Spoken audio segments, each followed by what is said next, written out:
billahi minash shaitani rajim.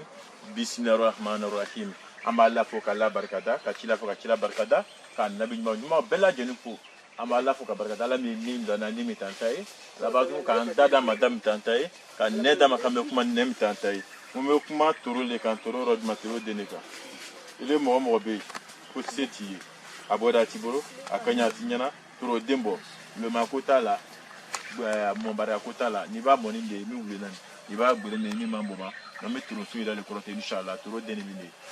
ba turu qualité kacha mais ni le bedin ke sans fait ka jigiduma o turu le mine turu gwe ba le bene ni le bedin ke sans fait ka jigiduma le bene ni ki sur turu te créer e be ni denebo a den chama ni turu le den ni sa a den compter dem teme saba den temps ani woron fla regardez là den teme saba den temps ani woron fla turu den afranyon ka asusu wusulan kulawa siritiya kulawa ala kamani dondi mo ko diri bangla ko te fenyana neni ne dondi vagamo ma be barasro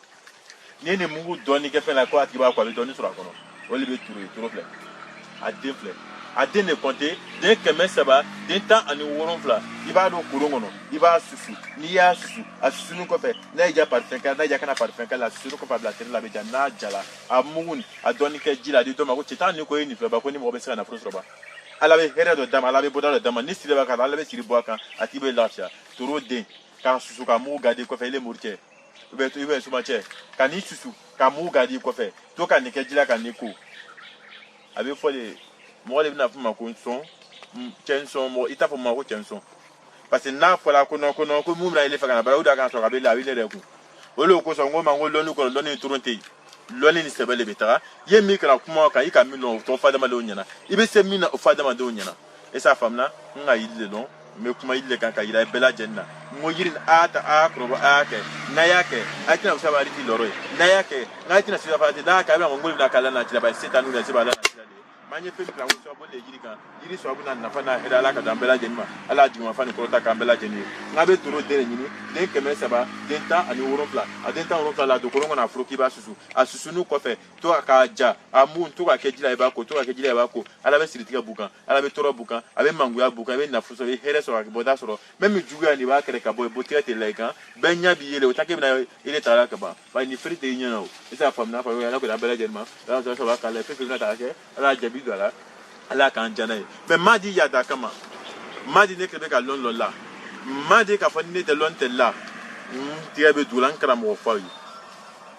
ani fa fla lon kala yi ani ba fla lon kala yi ntiga be dula bela jene ko fo shila ko fo kenala amo fo ko barka da parce que lu ila nu bange ka lon irana kan kara mo fa yi lon kala kanu frane kala ka lon irana amo bela jene fo ko fo kenala fa ko nyala ka du ka on koro fo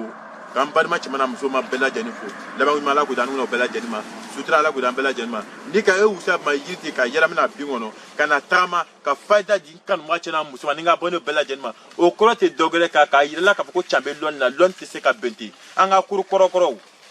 ka to abla fem tere anga la da fem koro yiru libe